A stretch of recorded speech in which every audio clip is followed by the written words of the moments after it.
Boa tarde, bem-vindos a mais uma conferência do Grupo de Estudos Filosóficos e Científicos para a Análise de Novas Ideias. Obrigado.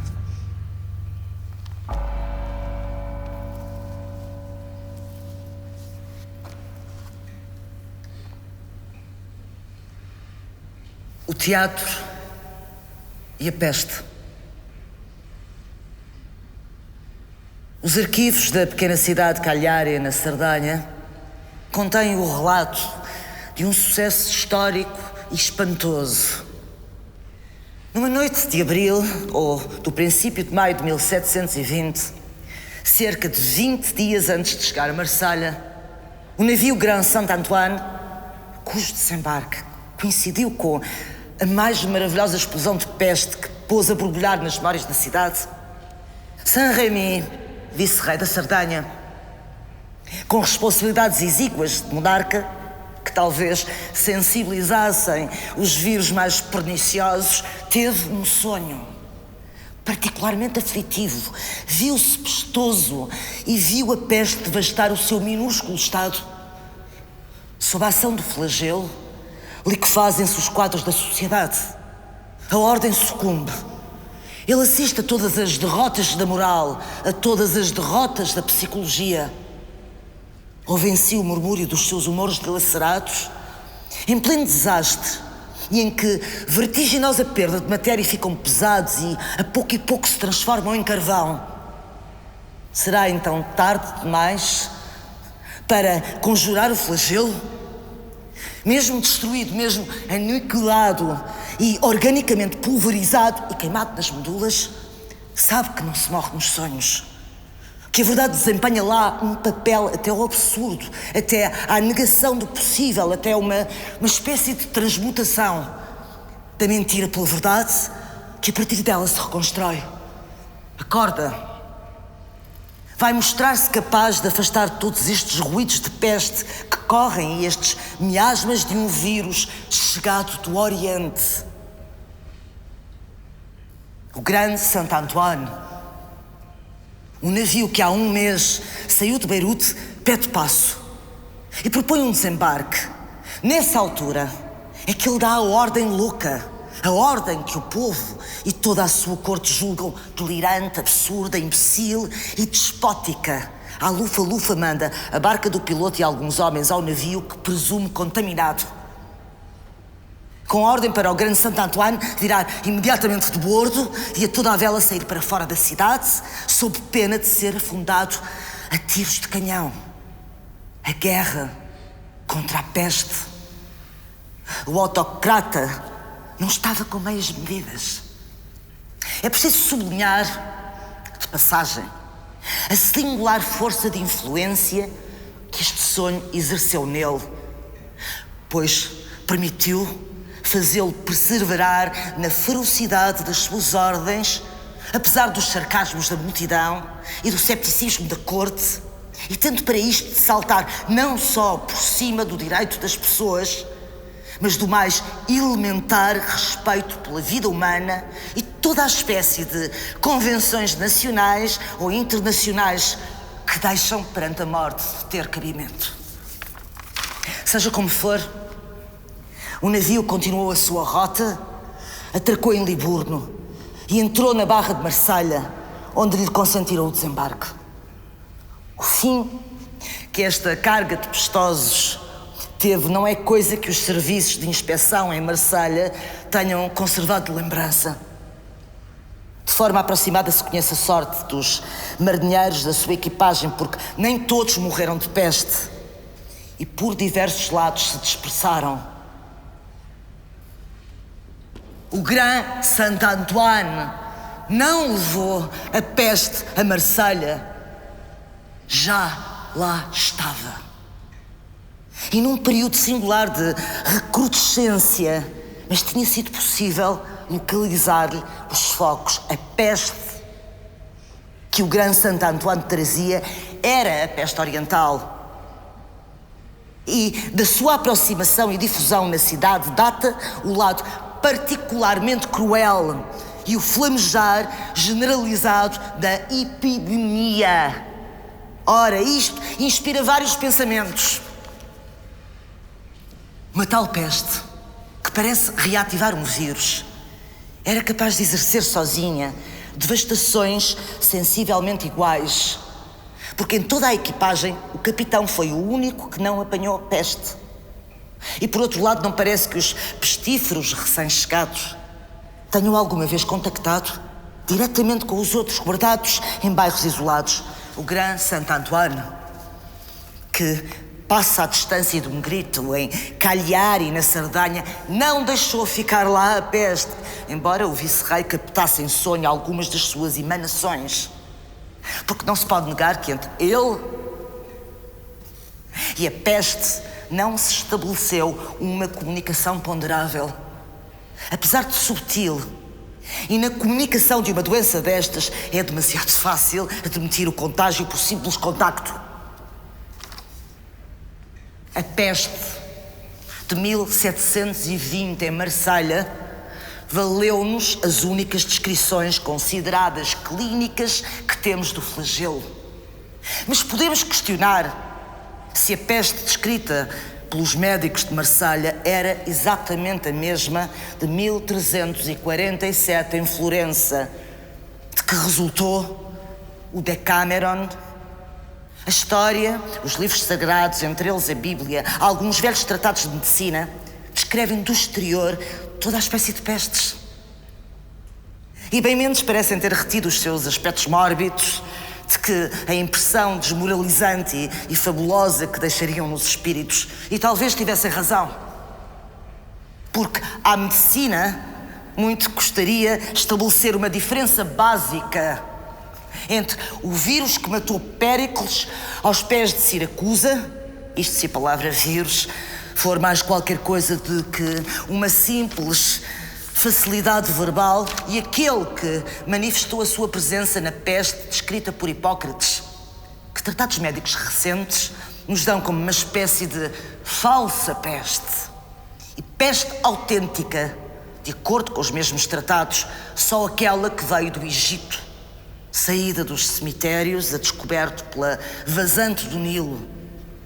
A Bíblia e Heródoto estão de acordo quando assinalam a fulgurante aparição de uma peste que dizimou numa só noite os 180 mil homens do exército assírio, salvando assim o Império Egípcio.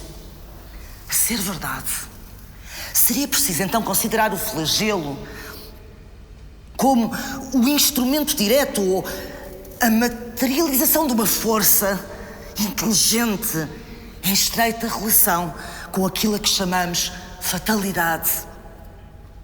A peste de 1502, na Provença, que a Nostradamus forneceu pela primeira vez ocasião para exercer os seus dotes de curandeiro, também coincidiu na ordem política com perturbações profundas, quedas ou mortes de reis, desaparecimento e destruição de províncias, sismos, fenómenos magnéticos de todas as espécies, êxodos de judeus que precedem ou seguem na ordem político-cósmica, cataclismos e devastações provocados por quem é demasiado estúpido para prever e não perverso bastante para desejar realmente os efeitos. Quaisquer que sejam os erros dos historiadores ou da medicina sobre a peste, julgo que podemos estar de acordo quanto à ideia de uma doença que seria uma espécie de entidade psíquica e não transmitida por um vírus. Se quiséssemos analisar de perto todos os casos de contágio pestoso que a história ou as memórias nos oferecem, teríamos dificuldade em isolar um que fosse de contágio por contacto verdadeiramente averiguado. Não existindo a ideia de uma verdadeira entidade mórbida, há formas sobre as quais o espírito pode pôr-se provisoriamente de acordo para caracterizar certos fenómenos. E parece que o espírito pode pôr-se de acordo sobre uma peste descrita da forma que se segue. Antes de qualquer mal-estar físico ou psicológico bem caracterizado, manchas vermelhas salpicam o corpo e o enfermo só dá por elas de repente quando começam a ficar negras. Nem tempo tem de se assustar, pois a cabeça desata a ferver, a ficar gigantesca de peso, e ele sucumbe. Só então uma cruel fadiga se apodera do enfermo. A fadiga de uma aspiração magnética central das moléculas cindidas ao meio e arrastadas ao seu aniquilamento. Parece-lhe que os seus humores, enlouquecidos, transtornados, em desordem, galopam através do corpo. O estômago revolve-se. Parece-lhe que o interior do ventre quer esguichar pelo orifício dos dentes. O pulso que ora enfraquece até se transformar numa sombra, numa virtualidade de pulso, ora galopa, segue os fervilhares da sua febre interna, os correntes de desvario do espírito. Este pulso que lhe bate pancadas, precipitadas como o coração, e se faz intenso, cheio, ruidoso, este olho vermelho, incendiado e depois vidrado, esta língua que lateja, enorme e grossa, primeiro branca, depois vermelha, depois negra, e como que fissurada e carbonosa, anuncia uma tempestade subterrânea sem precedentes. Não tarda que os humores, fendidos como uma terra pelo raio, procuram uma saída para o exterior. Por entre manchas, formam-se pontos mais ardentes. À volta destes pontos, a pele levanta-se em ampolas como bolhas de ar sob a epiderme de uma lava, e estas bolhas rodeiam-se de círculos, o último parecido com o anel de Saturno, à volta de um astro em incandescência máxima e que revela o limite extremo de um tumor. O corpo é por eles sufocado, mas tal como os vulcões têm na Terra os seus pontos de eleição, os tumores têm os seus pontos de eleição ao longo do corpo humano, a 2 ou 3 dedos da virilha, nas axilas, nos preciosos lugares onde as glândulas ativas consumam fielmente as suas funções. Aparecem tumores por onde o organismo se descarrega da podridão interna, ou, em alguns casos, da vida. Uma conflagração violenta e localizada num ponto, a maior parte das vezes indica que a vida central nada perdeu da sua força e é possível um alívio do mal, ou mesmo a cura, tal como a cólera branca, a mais terrível peste. É aquela que não divulga os seus sintomas. Aberto, o cadáver do empestado não mostra lesões. A vesícula biliar, encarregada de filtrar os resíduos engrossados e inertes do organismo, está cheia, volumosa, até rebentar, de um líquido negro e pegajoso, tão compacto, que lembra uma matéria nova. O sangue das artérias, das veias, de igual forma é negro e pegajoso. O corpo está duro como pedra.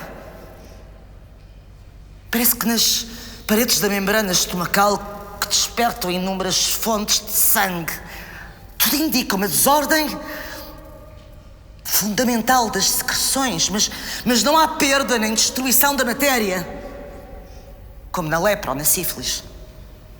Mesmo os intestinos, que são lugar dos mais sangrentos distúrbios, onde as matérias chegam a um insuspeito grau de putrefação e petrificação, os intestinos não são organicamente atacados. A vesícula biliar, de onde é quase necessário arrancar o pus endurecido que tem dentro de si, E tal como em certos sacrifícios humanos, como a faca afiada, com um instrumento de obsidiana, vitroso e duro, a vesícula biliar está hipertrofiada e em determinados locais quebradiça, porém intacta, sem nenhuma partícula em falta, sem lesão visível, sem matéria perdida. No entanto, há casos em que os pulmões e o cérebro lesionados enegrecem e gangrenam, amolecidos, escultaçados. Os pulmões caem em aparas de sei lá de que matéria negra. O cérebro desfeito, gasto, pulverizado e reduzido a pó, desagrega-se numa espécie de poeira de carvão negro.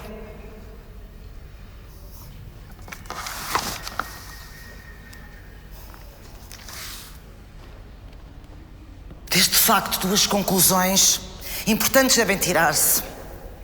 A primeira, que os síndromes da peste ficam completos sem gangrena dos pulmões e do cérebro.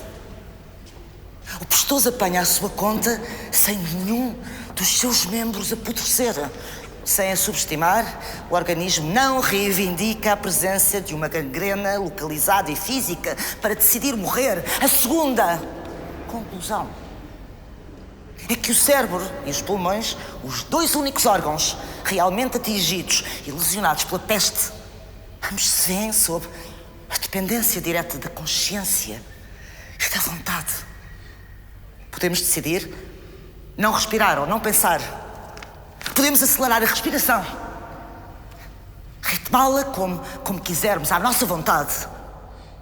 Fazê-la consciente ou inconsciente, introduzir um equilíbrio entre as duas espécies de respiração, a automática, sob o comando direto do grande simpático, e a outra, que obedece aos reflexos do cérebro tornados conscientes. De igual forma, podemos precipitar, afrouxar e ritmar o pensamento. Podemos regulamentar o jogo consciente do espírito. O que não podemos é dirigir a filtragem dos humores pelo fígado, a redistribuição do sangue no organismo pelo coração e pelas artérias, dominar a digestão, parar ou precipitar a eliminação das matérias do intestino. Parece, pois, que a peste manifesta em diferentes sítios a sua presença, liga-se afetivamente a todos os sítios do corpo, a todos os lugares do espaço físico que têm a vontade humana, a consciência e o pensamento próximos e em situações de se manifestar.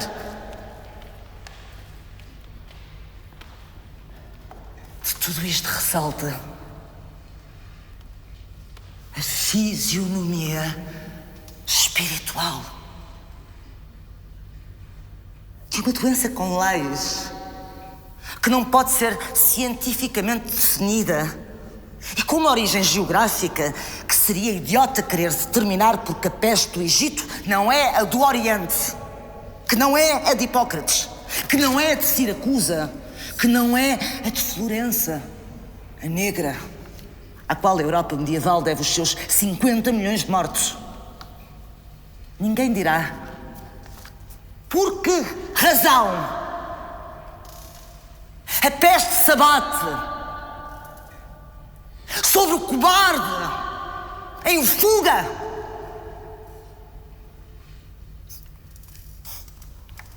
E poupa ao libertino que se satisfaz em cadáveres. Porque hão de o afastamento, a castidade, a solidão ser impotentes contra as arremetidas do flagelo, e porque há de um certo grupo de debochados que se isolam no campo como Boccaccio, mais dois companheiros seus de membro sempre pronto e 7 luxuriosas devotas, poder guardar em paz os dias quentes que no seu lugar e no seu auge vêm a peste retirar-se delicada peste num castelo transformado em cidadela guerreira e com um cordão de homens armados que proíbem as entradas, transformar a guarnição inteira e os ocupantes em cadáveres, poupando os homens armados, os únicos expostos ao contágio. E de igual modo, quem saberá explicar como foi possível os cordões sanitários que Muhammad Ali formou com um grande reforço de tropas no fim do século passado, por ocasião de uma recrudescência da peste egípcia, mostrarem eficácia a proteger os conventos, as escolas, as prisões, os palácios e focos múltiplos de uma peste com todas as características da peste oriental poderem rebentar de repente na Europa de Idade Média em lugares sem nenhum contacto com o Oriente. Com estes insólitos, estes mistérios, estas contradições e estes episódios, é preciso compor a fisionomia espiritual de uma doença que mina o organismo e a vida, até ao rasgão e até ao espasmo, como uma dor que, ao crescer em força e ao infiltrar-se, multiplica as suas avenidas e riquezas em todos os círculos da sensibilidade. Mas desta liberdade espiritual que faz a peste desenvolver-se, sem ratos, sem micróbios e sem contactos, pode extrair-se o jogo absoluto e sombrio de um espetáculo que vou tentar analisar. Instalada a peste numa cidade, os seus quadros regulares desabam. Deixa de haver manutenção das vias públicas, exército, polícia, municipalidade. Ao sabor dos braços disponíveis, acendem-se fogueiras para queimar os mortos. Cada família quer ter a sua. Depois começam a rarear a lenha, o lugar e a chama. À volta das fogueiras há lutas de família. Logo de seguidas de uma fuga geral, porque os cadáveres são aos montes. Já os mortos atravancam as ruas com pirâmides instáveis que animais vão roendo pelas bordas, o seu mau cheiro sobe no ar como uma chama, ruas inteiras ficam obstruídas com pilhas de mortos. E é nesta altura que as casas se abrem, que empestados delirantes, com o espírito carregado de imaginações terríveis, se espalham a gritar pelas ruas. A doença que lhes corrói as vísceras, que lhes corre o organismo inteiro, liberta-se em foguetes, através do espírito. Outros vestíveis, sem inchaços, sem dor, sem delírio e sem patéquias, olham-se com orgulho. Ao espelho sentem-se a vender saúde, mas caem mortos, com a malga da barba na mão, cheios de desprezo pelos outros empestados, cheios de desprezo pelos outros empestados. A escória da população imunizada, ao que parece pelo seu cúpito frenesi, entra nas casas abertas e deita mão a riquezas que ela reconhece inúteis porque impossíveis de gozar. E só então o teatro se instala. Os últimos vivos exasperam-se. O filho até então submisso e virtuoso mata o pai. O casto sodomiza aos próximos. O luxurioso torna-se puro. O avarento atira as mãos cheias o seu ouro pela janela. O herói guerreiro incendeia a cidade que antes tinha salvo com o seu sacrifício. O elegante aperalta-se e vai passear nos açougues. Nem a ideia de uma ausência de sanções, nem a de uma morte próxima bastam para motivar tais atos de um tão absurdo gratuito entre pessoas que julgavam a morte incapaz de pôr fim, fosse ao que fosse.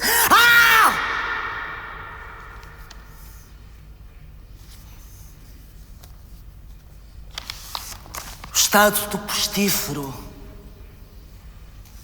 que morre sem destruição de matéria, trazendo em si todos os estigmas de um mal absoluto e quase abstrato.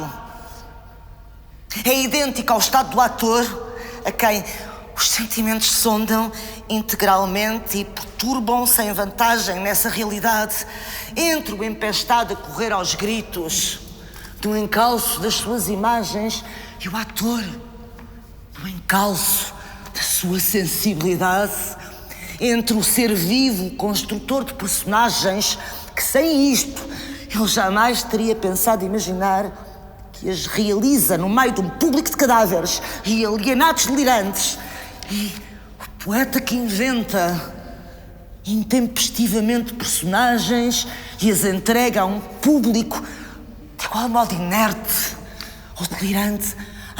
Há outras analogias que explicam as únicas verdades que contam e que colocam a ação do teatro como a da peste no plano de uma verdadeira epidemia.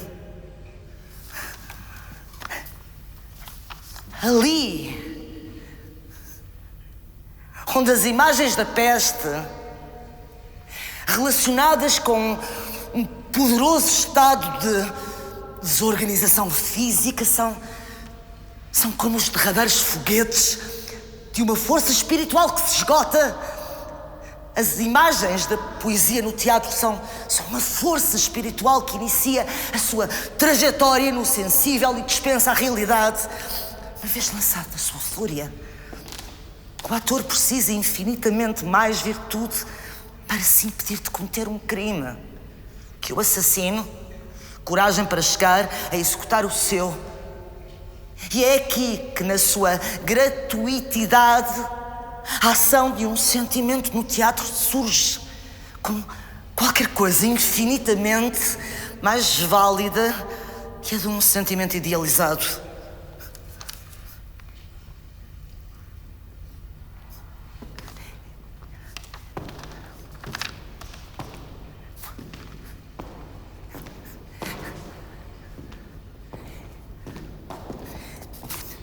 Em A Cidade de Deus, Santo Agostinho acusa esta semelhança de atuação entre a peste, que mata sem destruir órgãos, e o teatro, que sem matar provoca no espírito não só do indivíduo, mas de um povo as mais misteriosas alterações. Se agora quisermos realmente admitir esta imagem espiritual da peste, teremos de considerar os humores perturbados do pestoso como a face solidificada e material de uma desordem que noutros planos equivale aos conflitos, às lutas, aos cataclismos e às derrocadas que os acontecimentos nos trazem. E tal como não é impossível que o desespero inutilizado e os gritos de um alienado num asilo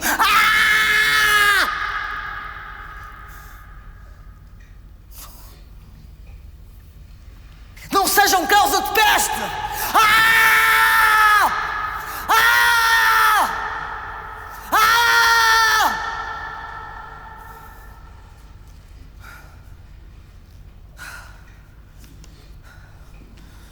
Também pode muito bem admitir-se que, ao passarem para o plano do teatro, os acontecimentos exteriores, os conflitos políticos, os cataclismos naturais, a ordem da revolução e a desordem da guerra, através de uma espécie de reversibilidade de sentimentos e de imagens, se descarreguem com a força de uma epidemia na sensibilidade de quem os contempla. Antes de mais, importa admitir que o jogo teatral como a peste seja um delírio,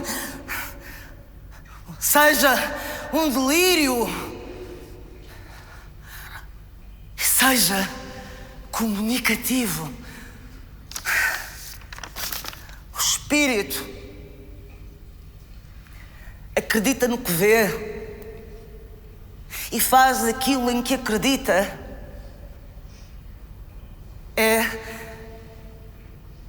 É o segredo da fascinação.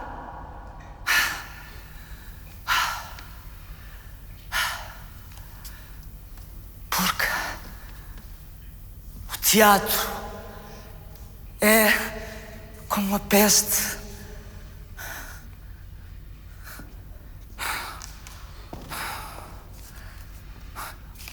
O teatro é como a peste. Não é apenas por atuar sobre importantes coletividades e as perturbar num sentido idêntico. Há qualquer coisa no teatro, como na peste, de simultaneamente vitorioso e vingador. Este incêndio espontâneo que a peste atrai onde passa não é mais do que uma liquidação imensa, um desastre social tão completo. Uma tamanha desordem orgânica, este extravasar de vícios, esta espécie de exorcismo total que comprime a alma e a põe fora de si, indicam a presença de um estado que é, de certa maneira, uma força extrema.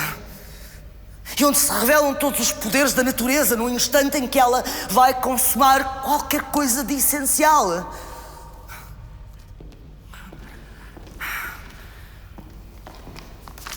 A peste apodera-se de imagens que dormem, uma desordem latente, e de repente empurra-as até os gestos mais extremos. E o teatro também ele se apodera de gestos e os empurra até ficarem fora de si, tal como a peste. Refaz a cadeia entre o que é e o que não é, entre a virtualidade do possível e o que existe na natureza materializada. Recupera a noção de figuras e dos símbolos tipo que atuam com golpes de silêncio, suspensões, calafrios, chamadas de humor, impulsos inflamatórios de imagens. As nossas cabeças bruscamente acordadas. Todos os conflitos que dormem em nós, restitui-os com as suas forças. E estas forças põem nomes que saudamos como símbolos. E à nossa frente, então, dá-se uma batalha de símbolos projetados uns contra os outros, num impossível atropelamento, porque só pode haver teatro a partir do momento em que o impossível realmente começa e a poesia que surge no palco alimenta e sobreaquece símbolos realizados. Estes símbolos que são o sinal de forças maduras, mas até então mantidas sob escravatura e inutilizáveis na realidade,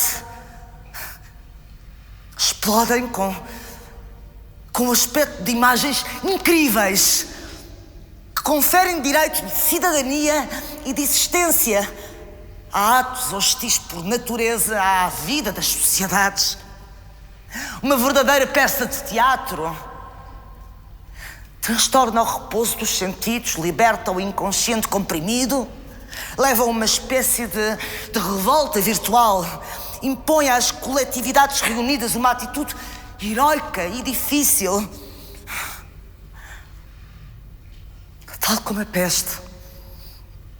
O teatro é, portanto, um formidável apelo de forças que conduzem o espírito, pelo seu exemplo, à origem dos seus conflitos.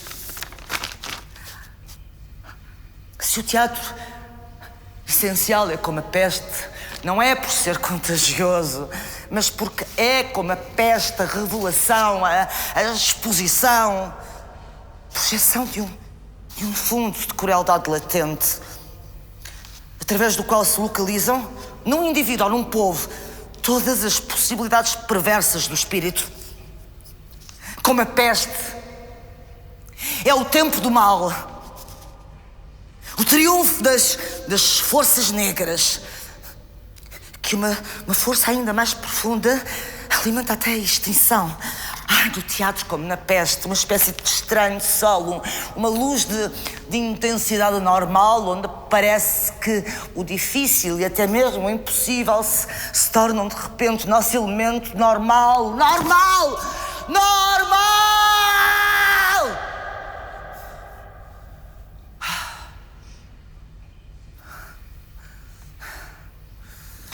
Pode-se dizer com toda a verdadeira liberdade, pode dizer-se que toda a verdadeira liberdade é negra e se confunde infalivelmente com a liberdade do sexo, que também é negra, sem que saibamos muito bem porquê. Porque desde há muito tempo que o eros platónico, o sentido genésico e a liberdade de vida desapareceram sob o revestimento sombrio da libido.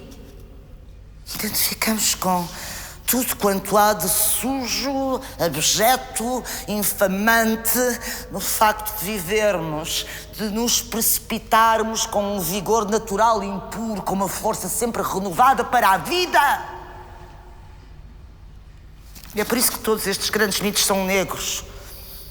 E não nos é possível imaginar, fora de uma atmosfera de carnificina, tortura e sangue derramado, todas as magníficas fábulas que contam às multidões a primeira experiência sexual e a primeira carnificina de essências que aparecem na criação. O teatro, como a peste, é uma imagem desse massacre, desta essencial separação, deslinda os conflitos, liberta as forças, provoca as possibilidades. E se estas possibilidades e estas forças forem negras, a culpa não é da peste, nem do teatro, mas da vida. Não vemos que a vida, tal como é, e tal como a fizemos, ofereça muitos temas de exaltação. Parece que através da peste e coletivamente um gigantesco abscesso, tão moral como social, se esvazia. E tal como a peste, o teatro é feito para esvaziar abscessos coletivamente. É provável que o veneno no teatro, lançado no corpo social, o desagregue, diz Santo Agostinho, mas falo à maneira de uma peste, de um flagelo vingador, de uma epidemia salvadora, em que todas as épocas crédulas quiseram ver o dedo de Deus, e que não é mais do que a aplicação de uma lei da natureza, onde todo o gesto é compensado por um gesto e toda a ação compensada pela sua reação.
Como a peste é uma crise que se resolve com a morte ou com a cura.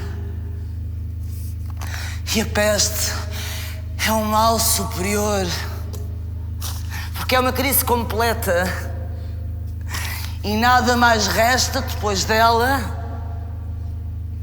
a não ser a morte ou uma extrema purificação.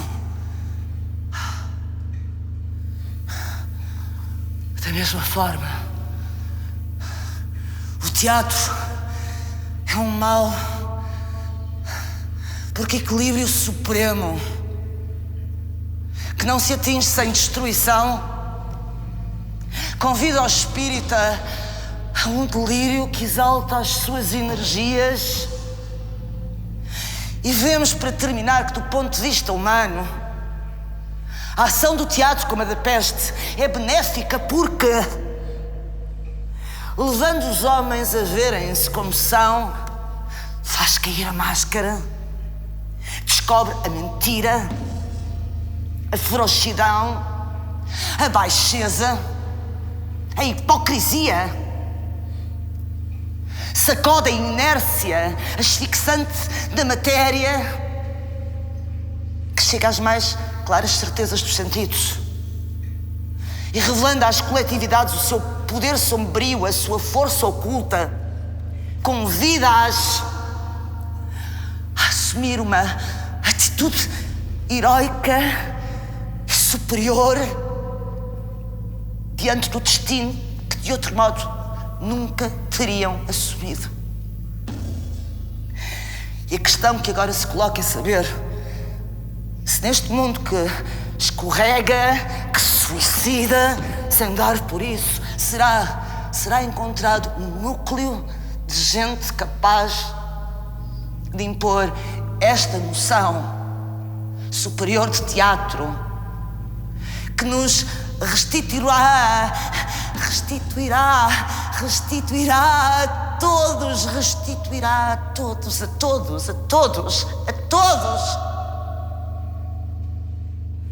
o equivalente natural e mágico dos dogmas em que deixamos de acreditar.